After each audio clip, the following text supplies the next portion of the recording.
Ouais, Rabotai, on est tous réunis ce soir pour donner un cours, les Ilou Nishma de David Ben Léa, qui est décédé cette semaine dans l'incendie à Montreuil, et pour la réfoua de son ami Jonathan Shimshon Ben Bako. Que Kadosh Baruch Hu lui fasse un petit miracle, lui donne la réfoua chez les mains, par le mérite de son cours, par le mérite des mitzvot, que les gens prennent sur eux, de la lecture des Teilim, de ses amis qui s'inquiètent pour lui, qui prennent sur eux des mitzvot, aborder le cours. Il y a, depuis l'incendie, depuis dimanche, il y a un nombre incalculable de personnes qui m'ont appelé pour ce jeune garçon. Apparemment, il connaissait beaucoup de monde, de différents milieux. C'est très étonnant. Ça, c'est premièrement. Deuxièmement,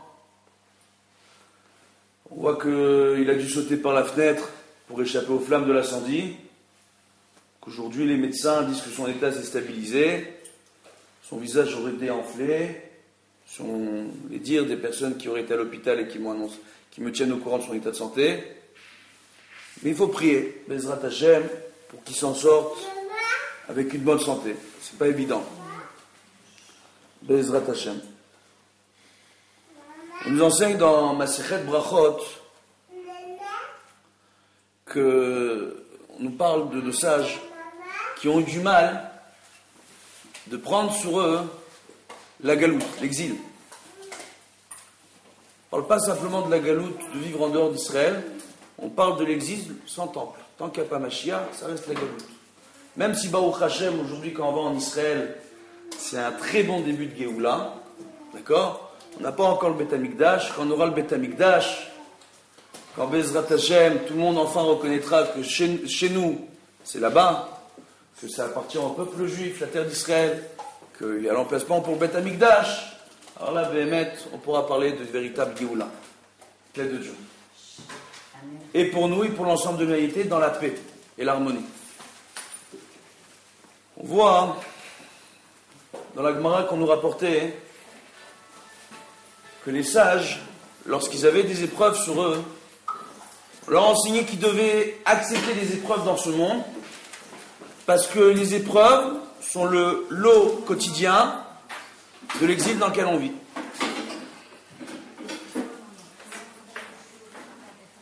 C'est pas évident du tout à vivre, c'est très facile à dire, mais c'est beaucoup moins facile à vivre.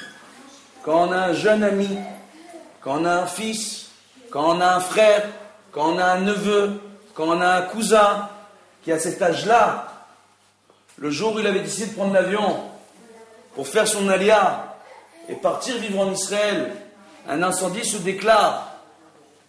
Il doit sauter par la fenêtre, il se retrouve entre la vie et la mort à l'hôpital. C'est pas facile à vivre. Pas facile. Même pour quelqu'un qui ne le connaît pas, quand on entend cette histoire, c'est quelque chose de pas facile à vivre. Alors, je n'aurai pas la présomption ni l'orgueil de vous dire comment il faut prendre les choses. Ce serait plus que déplacé. Tout ce qu'on peut faire, c'est d'essayer ensemble de voir quelques enseignements autour des épreuves, quelques enseignements autour de la réfoua, et beaucoup d'enseignements autour de la Aliyah en Israël, surtout de nos jours dans le contexte actuel. Je vois qu'il y a beaucoup de jeunes, c'est bien que vous écoutiez. On voit que Chachamim, nos sages de Méboire Béni, nous rapportent dans la Gemara que toutes les épreuves qu'on a dans ce monde, c'est le quotidien de ce monde. Tant qu'on n'a pas la Géoula, la délivrance finale, le Beth Amikdash, la venue messianique, le monde dans lequel on vit, ça reste un couloir qui est là pour nous mener vers le monde futur, et ce couloir est jonché d'épreuves. On n'est là que pour subir. La vie dans ce monde n'est pas facile. Travailler, c'est très dur pour la santé, mais en réalité, travailler, c'est quoi ? C'est une klala dans la Torah. Adam Arishon, lorsqu'il a fauté, quand Akadosh Baruch Hu lui a dit Beziat apecha tochal lechem, à la sueur de ton front, tu mangeras le pain, c'est après la faute originelle, avec Adam et Ève, le fruit interdit. Kadosh Baruch Hu lui a dit maintenant pour réparer ta faute, la terre que tu n'avais pas besoin de travailler, il faudra que tu la travailles. que tu laboures la terre, que tu sèmes la graine, que tu attends de voir tes fruits et légumes pousser pour pouvoir les récolter. C'est une klala. Mais de l'autre côté, on voit que la parnassa, c'est une bracha. Donc la subsistance, le moyen qu'on a de vivre dans ce monde, Akadosh Baruch Hu nous le donne, c'est une bracha. Mais le fait de devoir travailler, c'est une klala. En réalité, si Adam Arishon n'avait pas fauté, on n'aurait pas besoin de travailler dans ce monde pour pouvoir subsister. De par la faute de Adam Arishon, on est arrivé dans le monde dans lequel on est arrivé. De par la faute de nos pères qui sont mal comportés à l'époque du premier temple et du deuxième temple. De par leur faute à eux, à cause du Lachon Hara, à cause de la Sinatrinam, à cause des mauvaises mœurs, les deux temples se sont fait détruire. À cause de meurtres dans la communauté, à cause de violences dans la communauté, d'un juif vis-à-vis de son prochain, les deux temples se sont fait détruire. À cause de la haine gratuite, les temples se sont fait détruire. Que fait Akadosh Baruch Hu entre-temps? Depuis qu'on n'a plus de temple pour pardonner au peuple, 1, il nous enlève notre tzadikim. 2, il fait payer le prix à des innocents, à des enfants. Parfois à des enfants. Parfois pour d'autres raisons. Il y a des gilgulim, il y a des réincarnations, on n'est pas dans les comptes de Dieu. Et 3, il va s'en prendre parfois aussi à des jeunes qui n'ont pas encore commencé, qui sont encore entre deux dans leur vie. Et eux, ils payent. Pour la génération. De quelle règle on est en train de parler? D'une règle simple, qui s'appelle que le Am Israël Kulam Arivim Zelazé, que les Bnei Israël, on est tous garants les uns des autres. De la même façon, les êtres humains, on est tous garants les uns des autres.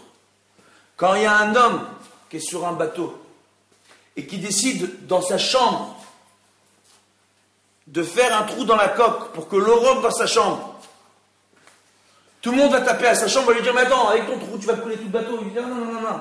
Moi, j'ai payé mon billet, c'est ma chambre, c'est première classe. Si je veux maintenant faire la baignoire et jacuzzi dans ma chambre, vous pouvez rien dire. C'est ma chambre. Qu'est-ce que vous avez à dire? Je suis chez moi. Mets-toi de chez toi. Moi, chez moi, j'ai pas besoin de faire Shabbat. Chez moi, j'ai pas besoin de manger cachère. Chez moi, j'ai pas besoin de mettre les tefilines. Toi, l'obligé, t'es gentil, fais ça chez toi. Moi, je fais ce que je veux dans ma chambre. C'est moi qui ai payé ici. T'es en train de couler tout un bateau. Moi, chez moi, si j'ai envie de parler contre les Juifs, si j'ai envie d'inventer des inventions contre le Talmud, contre la Torah, pour faire monter l'antisémitisme en France, parce que je suis un névrosé, parce que je suis un dépressif, parce que je suis un homme qui vit mal sa vie, parce qu'il a raté sa vie, et qui veut faire croire aux gens qu'il est cultivé ou culturé, comme il pourrait nous dire ces idiots, qu'est-ce qu'on voit? On voit en réalité qu'il est en train de faire couler tout un bateau. Parce que lorsque l'antisémitisme est en train de monter en France comme il est en train de monter,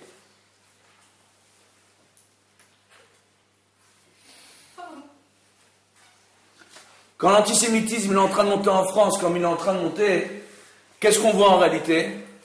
On voit que c'est toute l'humanité qui est en danger. Pas que les Juifs. Crise économique mondiale. Il y a le krach de 1929. Crise économique mondiale. Il n'y a pas de quoi travailler. On va parler contre les Juifs. On parle de racisme. Dans quel contexte on est en train de rentrer? On veut rentrer les gens dans une ambiance de guerre. Après on s'étonne. On s'étonne de se dire dans une telle ambiance, comment est-il possible qu'un beau jour, il puisse y avoir des épreuves? Qu'un beau jour, Akadosh Baruch Hu nous envoie des messages, non seulement à nous, mais à toute l'humanité. Ce qui est en train de se jouer en ce moment, c'est tout simplement la teshuva de chacun d'entre nous. Chacun à son niveau. Chacun à son niveau doit comprendre aujourd'hui que c'est ça qui est en train de se jouer. Que des problèmes, il y en a partout dans le monde. Que l'endroit aujourd'hui le plus sûr pour le juif dans le monde, ça reste Israël. Quoi qu'on dise, quoi qu'on fasse. Et qu'aujourd'hui, les juifs en Europe, ils doivent se préparer à monter. à rentrer à la maison. Parce que ce qu'on est en train de vivre à l'heure actuelle, ce sont les derniers temps avant la venue messianique. Ça fait quasiment 2000 ans que nos pères et nos ancêtres nous le rabâchent. À un tel point qu'il y a une expression qui dit « Qu'est-ce que t'attends? Que Mashiach vienne ?» Pour rigoler. Entre nous, on sait très bien, Mashiach, est-ce qu'il va venir un jour? T'attends quoi? Que Mashiach vienne? Bouge-toi. Pourquoi t'attends Mashiach qui vienne? Le problème qu'il y a, c'est que le jour où il va venir Mashiach, on va rigoler. Je vais vous donner un exemple. Mashiach, il arrive en Israël. Tout le monde est au bord de la mer. On entend le chauffard, Mashiach est venu. Nathanaël le Kikar, ils sont tous, ils n'attendent pas l'ascenseur. Tous, ils montent dans les escaliers. Ils vont tous chercher dans les magasins sur le Kikar à s'acheter un taille de katane, les bonhommes, une kippa. Rupture de stock, ça y est, Mashiach, il est déjà venu. Grillé. À la plage, sans talit, sans kippa. Oh, Ginette, qu'est-ce qu'on va faire? Mashiach, il est arrivé, ça y est.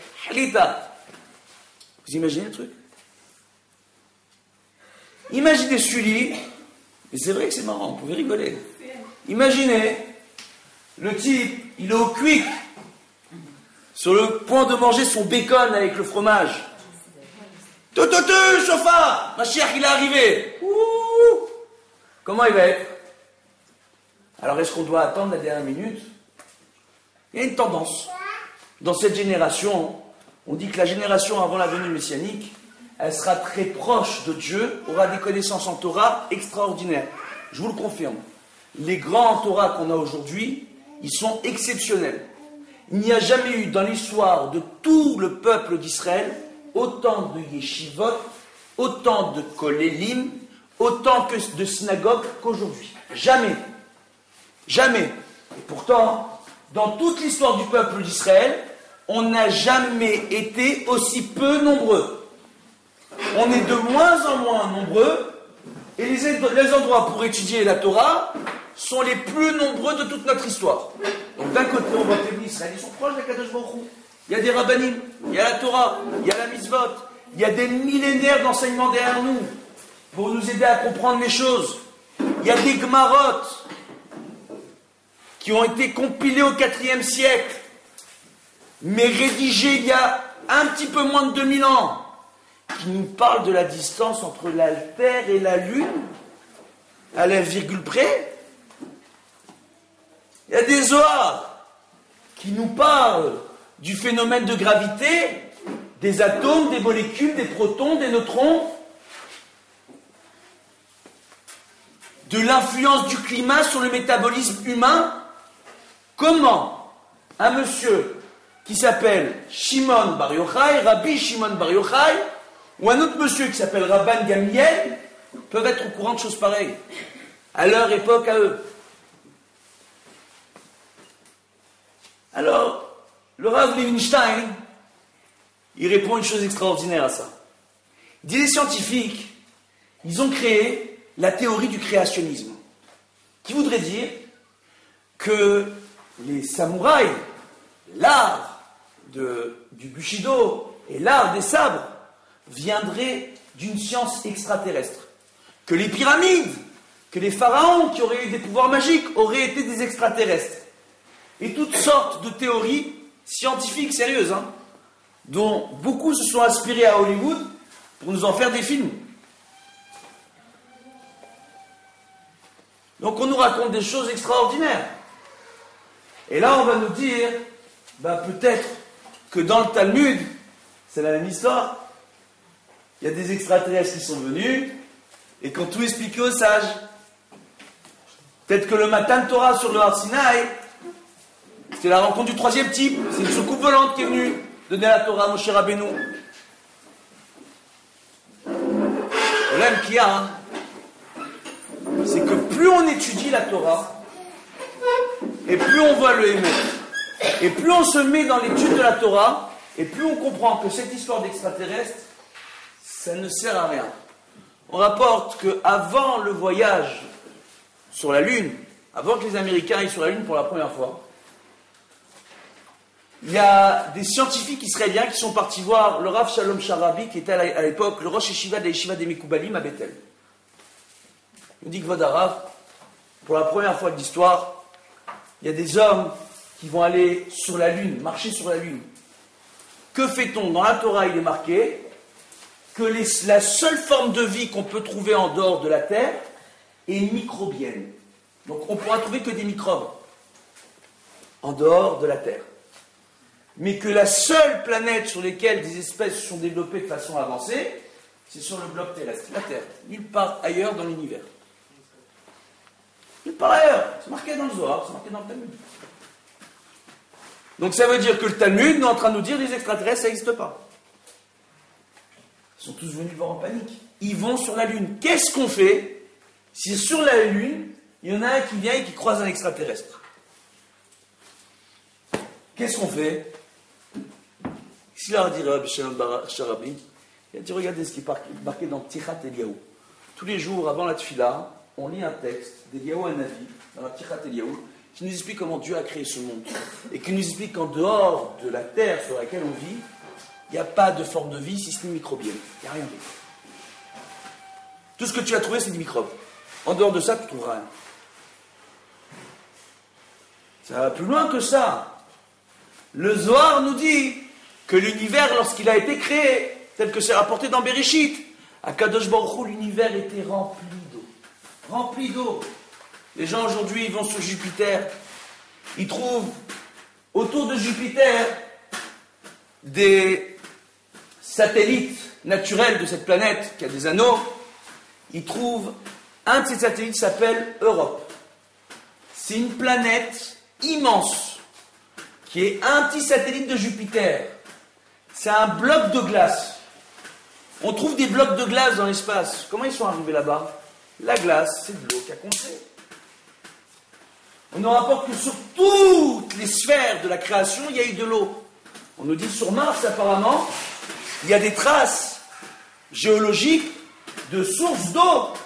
Sur la Lune, il y a des traces de sources d'eau. Mais ça, nous, on est déjà au courant. Bien avant que nos amis de la NASA, avec leur satellite, qui porte un nom extraordinaire, Hubble. Vous savez, c'est quoi Hubble en judo-arabe? Fou. Hubble, on dit, ils sont devenus fous. Aux États-Unis, ils ont des gens qui meurent de faim. Meurent de faim. Ils ont des programmes spatiaux pour aller explorer les planètes qui coûtent des milliards de dollars. Et comment ils nous font ça? En faisant des crédits face aux Européens. Ils ne payent pas leur crédit. La crise qu'on a aujourd'hui, c'est les États-Unis qui n'ont pas payé ce qu'ils doivent aux Européens. C'est pas autre chose. Qu'est-ce qu'on voit? Hubble, ils sont devenus fous. Hubble. Ils vont nous chercher des images au fin fond de l'univers. Pour des choses que nous, on est déjà au courant depuis près de 2000 ans. Arrive un moment donné où il faut se calmer avec les extraterrestres. Arrive un moment donné, il faut comprendre qu'il y a un Dieu qui a créé la Torah, qui a créé le monde, et qui nous a donné sa Torah, parce que c'est le monde qui ne dort pas pour vivre dans ce monde. Quand on a compris ça, on a tout compris. Le problème qu'il y a, c'est que dans la Torah, il est marqué que quand quelqu'un ne mange pas kasher, par exemple, c'est marqué que celui qui mange d'un animal non kasher, il est marqué dans la Torah, Venit metlem et nafshotechem, et vous rendrez impurs vos âmes. Les sages nous disent, ne lis pas Venit metem et nafshotechem, et là, Venitam tem et nafshotechem. Dis pas vous avez rendu impurs vos âmes, vous avez bouché votre âme. Je donne un exemple concret.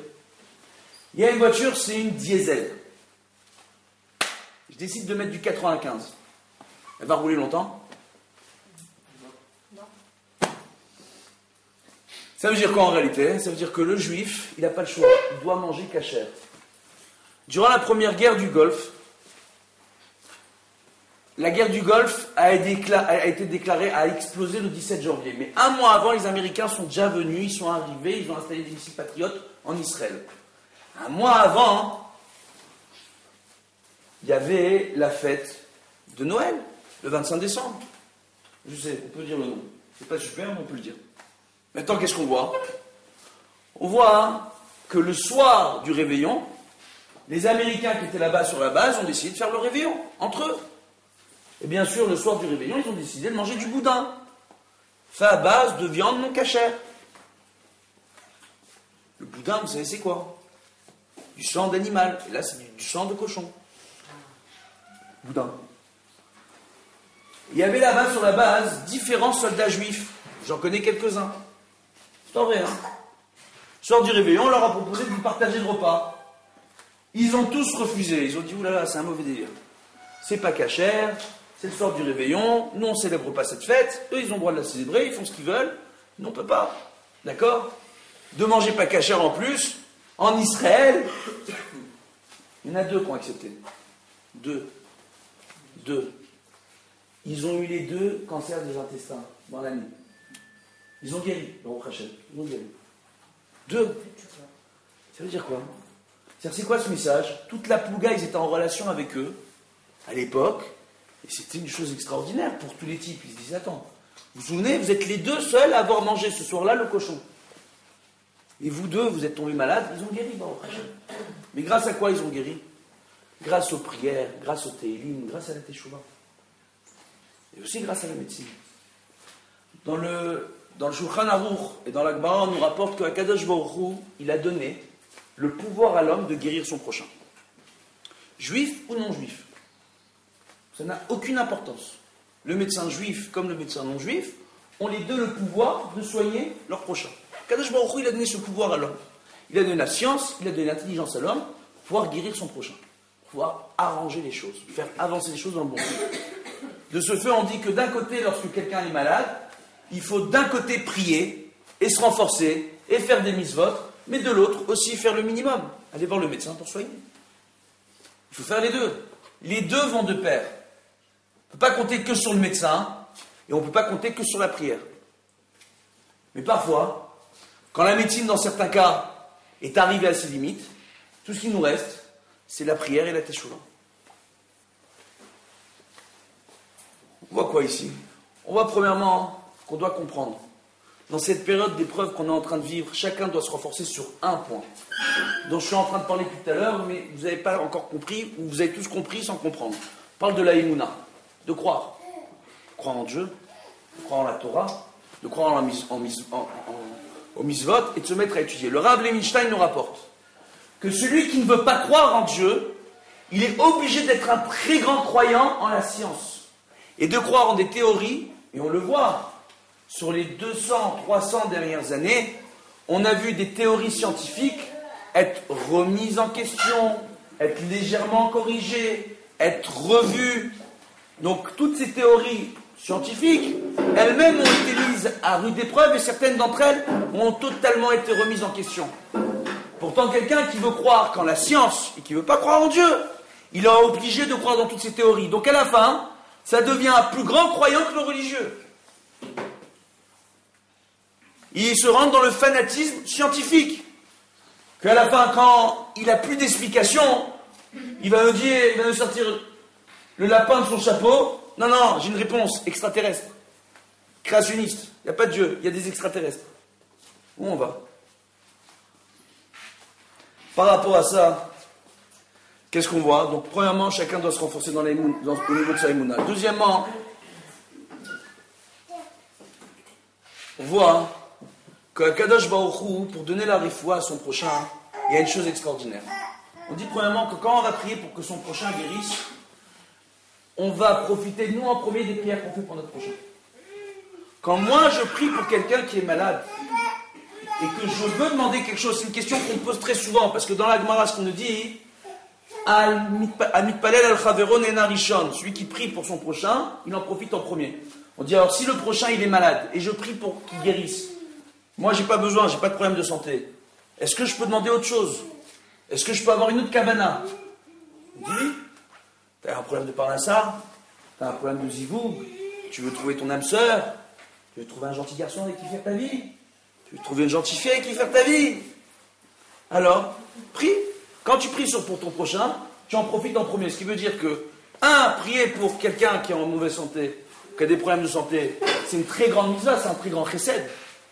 Et c'est une très grande mitzvah. Et ça rajoute du mérite à la personne. Et deuxièmement, on peut en profiter à la fin. Alors il y a une question qu'on me pose des fois, et qui est très difficile, et on va aborder. C'est quand on va prier pour une personne, et que finalement la personne, nous, que ce ne soit pas le cas pour Yonatan, Shimshon, Ben Bako, allez-nous, que la personne, finalement, ça se passe mal pour elle. Les gens viennent me voir révoltés, mais on a pris, on a fait des choix de Boudara. Quoi qu'il arrive, vous n'êtes pas perdant. Pourquoi? Parce que, toutes les prières, tous les mismorim, toutes les misvot qu'on prend pour nous, ça va pour le mérite de la personne, même si après elle doit monter dans le ciel. Ça, c'est premièrement. Et deuxièmement, si Akadosh Baruch Hu a décidé que la mission de la personne n'était pas finie dans ce monde, alors elle la laisse parmi nous, pour qu'elle termine sa mission. Que Dieu fasse que Yonatan, ici, n'ait pas terminé sa mission, et qu'il la termine en bonne santé sur ses deux jambes, Bezrat Hashem, en bonne santé, avec l'aide de Dieu. Qu'Akadosh Baruch Hu lui fasse un miracle, qu'il mérite de se lever, et qu'il n'ait pas besoin de calme, avec l'aide de Dieu. Bezrat Hashem. Maintenant, qu'est-ce qu'on voit? On voit quoi? On voit qu'on doit comprendre, qu'on nous dit qu'au niveau de la réfoua, pour avoir le mérite de la réfoua, alors il y a différents points qui sont extrêmement importants. Extrêmement points. Et des petites mitzvot, que quand on prend sur soi ces mitzvot-là, ce que je suis en train de vous dire, ça marche, et ça marche vraiment, il faut y croire.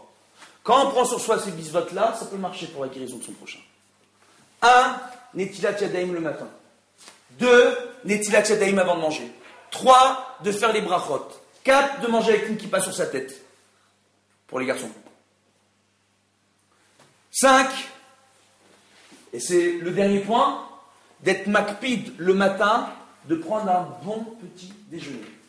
De manger 60 grammes de pain au petit déjeuner. Pas de manger une banane ou une pomme dans le métro. Pour ceux qui digèrent bien le pain, de prendre le temps le matin, de boire au moins 4-5 verres d'eau et de manger au moins 60 grammes de pain le matin. Pour celui qui ne peut pas manger du pain, parce que c'est motzi, et parce qu'il y a birkat, parce que tout le monde ici fait ses brachot, alors qu'ils prennent du pain mésonote. Il y en a plein du pain de mi-mésonote. D'accord? Bezrat Hashem. Chacun y prend sur soi. Ce sont des choses qui, pour la personne, si elle fait ça toute sa vie, ça lui garantit une bonne santé pour elle. Et deuxièmement, quand on prend ces mitzvot sur soi, au moment où on a un ami à l'hôpital qui est malade, ça ne peut qu'aider. C'est des trucs qui marchent. C'est des petites infos, c'est important de les avoir. Ça, c'est au niveau de la réfoua. Et on va aborder le dernier point, la alia. Moi, j'ai fait mon alia il y a des années. J'étais jeune, j'avais 14-15 ans. Je suis parti vivre en Israël. Baruch Hashem. Je ne suis pas regretté. Jusqu'à aujourd'hui, je ne regrette pas une minute. Il n'y a pas mieux sur terre qu'Israël. C'est la Kodesh. Premièrement, on a notre armée, on est chez nous, on a nos différends, les religieux à l'armée, pas à l'armée, à la fin on va trouver un terrain d'entente. Bezrat Hashem. Ça, c'est qu'un détail pour l'instant. C'est que la Géoula, elle est en route, Bezrat Hashem. D'ailleurs, on va aborder un petit point qui est intéressant. Al-Pi Halacha, je vais peut-être vous étonner. En réalité, le débat qui a lieu aujourd'hui en Israël ne devrait pas exister. Pourquoi? Parce que l'Halacha nous dit qu'un homme, par exemple, qui parle entre les tefilines du bras et de la tête, il n'a pas le droit d'aller à l'armée. Qu'un homme qui va parler entre les brachot du Yotzer du Shema Israël le matin et Shema Israël, ceux qui savent de quoi je parle, tant mieux, ceux qui ne savent pas de quoi je parle, qui ouvrent un sidour, il n'a pas le droit d'aller à l'armée. Ils font des halachot. Que celui qui a peur, parce qu'il pense qu'il a fait trop d'avérotes ou trop de bêtises, il n'a pas le droit d'aller à l'armée. Que celui qui est dans sa première année de mariage, il n'a pas le droit d'aller à l'armée. Le jeune fiancé qui doit bientôt se marier, il n'a pas le droit d'aller à l'armée. Al-Pi Halacha, c'est comme ça que ça fonctionne. Pourquoi? Qui c'est qui va à l'armée à la fin? Que les tzadikim. Les vrais. Les super tzadikim, ceux qui devraient aller à l'armée. On nous rapporte que quand Gidon, à l'époque des Shoftim, à l'époque des juges, premières années en Israël, avant la construction du premier temple, on voit que Gidon, d'accord, il a dû lui mener la guerre contre les Philistins. Et arrive un moment donné où Gidon, il est sorti avec une armée de 72 000 hommes. C'est beaucoup d'hommes quand même. Contre une armée de quelques milliers de Philistins, qui étaient beaucoup moins nombreux que l'armée juive. Beaucoup moins. Les 72 000 hommes sont morts au combat. Tous sauf Gidon. Gidon, il ne comprend pas. à l'époque, ils avaient le Mishkan, ils avaient le tabernacle en Israël avant le temple. Il y avait le Kohen Gadol, et avant de sortir en guerre, il y avait une loi. Il fallait consulter les sages d'Israël, et le sage parmi les sages qui était le Kohen Gadol. Pour venir voir le Kohen Gadol, qui avait sur lui le poitrail, sur son poitrail, le Choshen Mishpat, avec des différentes pierres, et que quand on posait des questions au Kohen Gadol, les pierres, elles s'amusent, elles clignotaient, entre guillemets, et donnaient des réponses. Et des lettres s'affichaient pour nous donner des réponses, pour savoir comment mener une guerre. Qu'une guerre devait être menée que Al-Piurim Vetumim, selon les pierres du Choshen Mishpat, du Kohen Gadol. Gidon ne l'a pas fait. Kadosh Baruch Hu lui a fait perdre le combat. Quand Gidon est venu à poser la question au Kohen Gadol pour avoir la réponse de Dieu, Dieu lui a dit, cette guerre tu la gagneras avec une armée de 300 hommes. Tous les autres, tu les laisses à la yeshiva qu'ils étudient la Torah. Vous sortez 300 hommes. Il dit, attends, mais il y a une armée de 150 000 Philistins en face de nous. Comment 300 hommes? Kadosh Baruch Hu, il est avec vous. Kadosh Baruch Hu, il est avec nous. Il est avec nous. Ils sont sortis 300 bonhommes contre 150 000 bonhommes. Ils ont gagné la guerre. C'est-à-dire que si les guerres ne sont pas menées selon le date de la Torah, on a une chance de les gagner. Donc le débat qu'il y a aujourd'hui en Israël, il ne devrait pas avoir lieu. Normalement, si on suit les lois de la Torah, on prend les meilleurs bachourei et yeshivot, on les forme au combat, et ceux qui sortent en guerre. Et tous les autres, on les fait rentrer à la yeshiva pour qu'ils puissent rentrer à l'armée. C'est comme ça que ça devrait fonctionner. Tous ceux qui ne sont pas de tzadikim, ils rentrent dans les yeshivot pour pouvoir rentrer à l'armée. C'est pas comme ça que ça fonctionne. C'est pas comme ça que ça fonctionne. Et on a le débat qu'on a aujourd'hui. Pas grave. Moi, j'ai fait mon armée en Israël. Je sais de quoi je parle. On sait très bien quand on a fait son armée en Israël que Tsahal ne tient que par le mérite des miracles. J'ai vu des soldats au Liban, qui, eux, ont accepté pour un ami qui venait de perdre son père, de prendre un instant pour aller faire la tfila de Harvit pour compléter un minyan. Et à ce moment-là, des Arabes ont décidé de leur lancer des missiles sur eux, et au moment de la prière, sorti de nulle part, un troupeau de chèvres qui va se placer entre eux et les missiles. Tous les soldats sauvés. Petit miracle. À Soukot, un soldat décide de construire une souka au Liban et dit à tous ses amis de la base, j'ai construit une souka en dehors de la base, venez ce soir, on va tous manger dans la souka. Ils vont tous manger dans la souka ce soir-là. Le missile, encore une fois, qui tombe sur la base, qui était vide. Et combien d'histoires comme ça? Combien de missiles et combien d'anecdotes? Qu'on l'a vu quand on est rentré dans l'opération Plomb Durci à Gaza, tous les soldats, des non-religieux, des types qui ne croyaient pas, ils ont tous dit qu'ils ont vu Rachel Imenu, qui disait ne rentre pas dans cette maison, elle est piégée. Et je peux vous dire que j'ai étudié avec le Rav Mordechai Eliaou qui en a parlé à l'époque, on n'a pas eu un ou deux témoignages, on a eu des centaines de témoignages de soldats non religieux qui ne comprenaient pas, parce qu'ils ont tous vu la même femme au même moment, mais en deux lieux géographiques différents qu'ils avaient tissé des maisons piégées dans Gaza. Elle a sauvé les soldats. Et ils nous ont tous posé la question, mais qui es-tu, vieille femme? Elle dit, je suis votre mère, je suis Rachel Imin, je suis Rachel, votre mère, Rachel Imin, qui est venue en personne pour nous sauver. Elle leur a dit, faites teshuva à une centaine de soldats, Mashiach arrive. On y croit, on n'y croit pas, moi j'ai aucun problème. On peut dire, c'est un religieux qui nous raconte ça. Vous connaissez YouTube? Ou Google.com? Alors vous allez sur Google.com, là-bas, là où tous les Google y vont, d'accord? Parce que quand on leur dit quelque chose, ils disent c'est vrai parce que j'ai vu ça sur Google, et Google, d'accord? Donc vous allez sur Google.com et vous cherchez l'histoire, et vous allez voir des témoignages. Ou alors sur un site Torah Box, d'accord? Qui fait pas mal de choses, que je fais mon maximum pour les aider, pour répondre aux questions, pour les aider dans la rédaction de leurs svarim. Baruch Hashem, Torah Box, qui a rapporté cette histoire, et avec les traductions en dessous, qui est passée dans la presse israélienne, dans les journaux israéliens. Ce qui est en train de se passer aujourd'hui en Israël, c'est extraordinaire. On a d'un côté un gouvernement aujourd'hui avec certains messieurs qui veulent prendre des décisions contre les religieux. Il faut savoir que quand aujourd'hui on vous parle des yeshivot, quand on parle de sanctions contre les yeshivot, on ne parle pas uniquement des yeshivot, des pingouins en noir et blanc comme moi. D'accord? On ne parle pas des pingouins comme moi en noir et blanc. On parle aussi de tous ceux qui ont la kippa shruga, qui habitent dans les territoires et qui sont dans les yeshivot esder. Ces yeshivot-là aussi, on leur a enlevé du budget. Ces yeshivot-là, on leur a diminué aussi du budget. Nos frères qui habitent dans les territoires aujourd'hui, ils doivent plus s'inquiéter de Tzahal que des Arabes. Ils sont plus embêtés par Tzahal que par les Arabes. Hashem Yirachem, la génération, ce qu'on est en train de vivre aujourd'hui. Il faut que l'ardoute se fasse dans le clan d'Israël. Pour que l'ardoute se fasse, c'est simple, clair et net. On n'attend qu'une chose. Le Rabbi Lubavitch, Zecher Tzadiv et Kadosh Livracha, je ne suis pas Lubavitch, mais j'adore les Lubavitch. Je ne suis pas pour vous.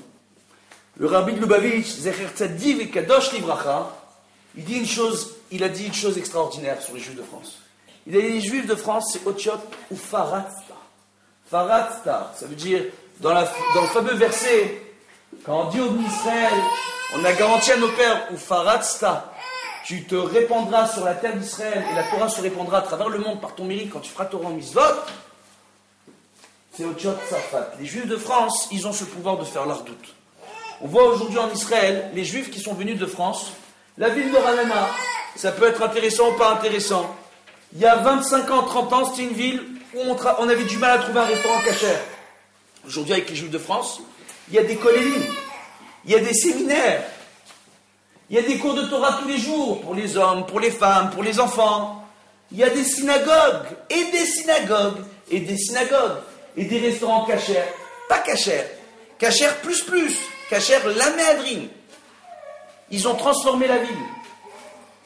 Quand les Juifs sont venus à Tel Aviv, les Juifs de France, ils ont racheté tous les locaux avec les commerces plus ou moins douteux sur Ben Yehuda pour les transformer en commerce kasher ou pour les transformer en Bet Rabbad ou en synagogue. Ils ont transformé des quartiers. Le quartier du tribunal de Tel Aviv-Vizman, les Français ont débarqué. C'est un quartier religieux. Il y avait une yeshiva Tesder toute petite, elle a grandi, la yeshiva, elle est remplie de monde. Les Français, ils ont débarqué. Qu'est-ce qu'on a, nous, les Français? Chez nous, les Français, il n'y a pas les chassidim, il n'y a pas les ashkénazes, il n'y a pas les séfarades. Il y a nous, les juifs, et c'est tout. On est tous des juifs. On n'est qu'un seul peuple. On s'en fiche, religieux, pas religieux. On s'en fiche. On n'a pas tous ces unanimes-là. Baruch Hashem. Si tous les juifs de France, aujourd'hui, ils s'amusent à faire une petite expérience qui s'appelle la Teshuva. D'ailleurs, une chanson très sympa que j'aimerais bien vous chanter, mais peut-être à la fin, parce que je chante pas bien. Mais ne sens-tu pas que la Teshuva, elle est montée en toi, montée en toi. Avant que Mashiach vienne. Vous la connaissez ou pas? Il faudrait faire Teshuva. Donc une expérience extraordinaire qui s'appelle la Teshuva. D'accord? Cette expérience-là, qu'est-ce qu'elle pourrait faire? L'unité dans le peuple d'Israël, autour de la Torah et du mitzvot, et on est bien. Et on va tous rentrer à la maison, dans le shalom, dans la paix et la tranquillité, et on ramène la paix dans l'humanité. Parce que quand on parle de Géoula, c'est pas que pour nous, c'est pour l'ensemble de l'humanité. Be'ezrat Hashem. Mais on voit aujourd'hui qu'on a arrivé à un croisement, à un carrefour historique de notre histoire. Vous pouvez rigoler jusqu'à demain, vous êtes encore jeunes. Ceux qui ont un peu d'expérience, ils vous le disent, et les plus anciens vous le diront encore, et les plus vieux que moi vous le diront. Et je sais que ça fait pas bien quand on paternalise un peu les gens, on les prend un peu sous un angle paternel. Mais ce que l'on est en train de vivre aujourd'hui sont des moments cruciaux de notre histoire. Et ce que vous devez comprendre, c'est que l'Europe, aujourd'hui, si elle ne change pas très vite de politique, elle verra tous les juifs d'Europe partir et la quitter. Et je ne vais pas vous rappeler ce qui est arrivé en Espagne après l'Inquisition, que jusqu'à aujourd'hui, l'Espagne, elle a du mal à remonter. Je ne vais pas vous rappeler ce qui est arrivé à la Grèce, que la Grèce, c'est une des principales responsables de la crise économique aujourd'hui en Europe, alors que la Grèce a soumis le peuple juif et que la Grèce a régné sur le monde. Aujourd'hui, c'est la sœur pauvre de l'Europe. En Bretagne, ils ont voulu s'amuser à faire des manifestations, ils sont amusés à faire des quenelles et à avoir des déclarations antisémites. Pas plus longtemps que ça, 2-3 jours plus tard, ils avaient des inondations, ils avaient des tempêtes en Bretagne. À chaque fois qu'on décide de faire partir les Juifs de quelque part, les catastrophes s'abattent. Parce que Dieu ne veut pas de haine entre les peuples. C'est pas plus compliqué que ça. C'est pas plus compliqué que ça. On voit que dans tous les endroits où il y a des dictateurs, où il y a des guerres qui sont injustifiées, où il y a des injustices, il y a la misère qui vient et qui s'installe. Aujourd'hui, les Juifs de France, vous êtes un phare pour le monde. Le judaïsme, c'est un phare pour le monde. La Torah, c'est un phare pour ce monde. C'est la base de cette société, une société judéo-chrétienne, entre guillemets. En réalité, la première religion monothéiste, premier dévoilement divin, où on parle de 600 000 hommes, sans compter les femmes et les enfants, plus de 3 millions de personnes qui, tous ensemble, ont vu Dieu. Et je vais vous dire un dernier point. Pour tous ceux qui n'y croient pas et qui remettent ça en question, parmi nos rangs, je vais vous expliquer comment ça fonctionne. Aujourd'hui, ça vous énerve quand on parle de la Shoah et qu'on vous remet en question la Shoah? Que certains révisionnistes voudraient dire que ça n'a pas existé et que les chambres à gaz n'ont pas existé, alors que ça a existé. Alors que moi, j'ai des gens dans ma famille qui ont survécu à la Shoah, j'ai des gens dans ma famille qui sont morts dans les camps de la mort. Ça a existé. Et pourtant, aujourd'hui, on a des gens, et on voit au Danemark, ils veulent réviser l'histoire de la Shoah. Ils veulent réviser l'histoire de la Seconde Guerre mondiale et éluder, enlever de l'histoire certains points de la Shoah. Ils falsifient les choses. Comme on nous rapporte dans le passé que ce qu'ont voulu faire les Grecs aux Juifs, c'est de l'ancienne histoire, c'est pas vrai. Ce qu'ont voulu faire les Romains aux Juifs, c'est pas vraiment exact. Que tout ça, ça a été remis en question à leur époque. Le révisionnisme n'a rien de nouveau. Si nous, on est révisionnistes avec la Torah, il ne faut pas s'étonner que les nations du monde soient révisionnistes avec nous. Et c'est ce qui est en train de se passer. Toi, t'attends quoi? Tu sais que la Shoah, ça a existé parce qu'il y a des films, parce qu'il y a des photos, mais les gens, ils te répondent aujourd'hui, il y a Photoshop. Les films, il y a des effets spéciaux. C'est ça qu'on te répond aujourd'hui. Alors que la Torah, tu sais qu'elle a été donnée sur le Har Sinaï. Tu sais que Dieu s'est dévoilé à nous parce qu'il y a eu 600 000 hommes, sans compter les femmes et les enfants, et si on compte les femmes et les enfants, près de 3 millions de personnes qui disent que Dieu s'est dévoilé à eux. Et ce sont nos pères. Et nous, on est 3365 ans plus tard, ici, au Lila, tous réunis pour la réfoua chez les mains de Yatan Shinshan Ben Bako. On voit quoi?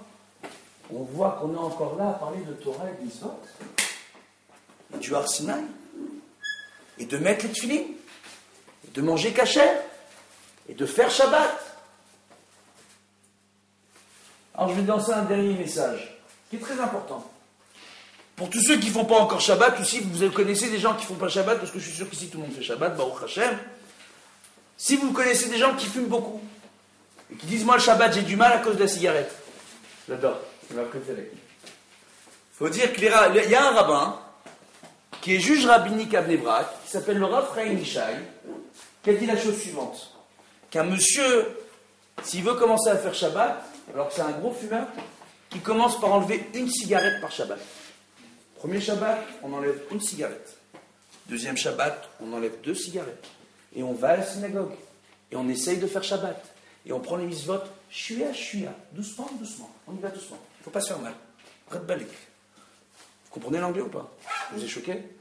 Maintenant, qu'est-ce qu'on voit? On voit en réalité qu'il faut y aller doucement. On y va doucement, mais sûrement. Moi, j'ai des élèves, quand ils m'ont connu, ils fumaient 5 paquets de cigarettes par jour.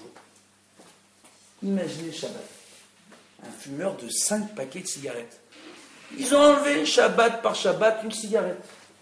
Aujourd'hui, il n'y a plus de clopes. Aujourd'hui, il y a la synagogue. Il y a le kidouche. Il y a toutes les tfilotes à la synagogue. Et il y a le kiff du Shabbat. Ils attendent que ça. Doucement, doucement. À Kadosh Baruch Hu, il compte les mitzvot d'un côté et les avérotes de l'autre. C'est pas quand tu fais une avéra, ça aligne ta mitzvah. C'est pas vrai. Doucement, doucement. La Torah, c'est comme un escalier. Si quelqu'un il essaye de monter les marches trop vite, il risque de se casser la figure. S'il monte trop lentement, il risque d'oublier de monter. Et à la fin, il va oublier pourquoi il a oublié des escaliers. On va se poser une question, on va l'enfermer à l'asile. Ou encore pire, il va décider de descendre l'escalier. Alors qu'en réalité, la Torah, c'est comparé à une échelle, parce qu'on monte doucement, doucement, marche par marche. Doucement, mais sûrement. Que chacun ici prenne sur soi des petites mitzvot. Il y a des teilim, faire les brachot, le netilat yadayim le matin, le netilat yadayim avant de manger. D'accord? Si vous avez des questions, vous pouvez m'appeler sans aucun problème. Je vous distribue mon numéro de téléphone, qui est très, très, très facile, et qui vous rappellera le Shabbat Bezrat Hashem, quand vous comprendrez, quand je vous donnerai Bezrat Hashem.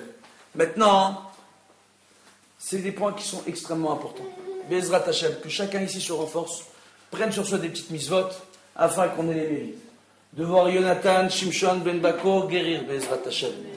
Qu'on ait le mérite de voir chacun ici, avoir une bonne parnassa, et venir très très vite nous rejoindre en Israël. On vous attend les bras ouverts. Ceux qui ont besoin de conseils pour venir monter et faire leur alliance en Israël, vous pouvez venir me voir. Je me ferai toujours un plaisir de vous conseiller, de vous aider à trouver les écoles, le bon endroit, les bonnes choses, les bonnes études, les bons diplômes, le bon boulot. Bezrat Hashem, on essaye de monter un réseau qui existe déjà pour vous aider en Israël. Bezrat Hashem. Que par le mérite de ce cours de Torah, par le mérite de ces quelques paroles, qu'on ait la Géoula totale, que Mashiach arrive, parce que clock, comme on dit chez nous, il est l'heure. Clock en anglais. Bezrat Hashem. Amen, Ken Yirah Ratzon. Il y a des questions?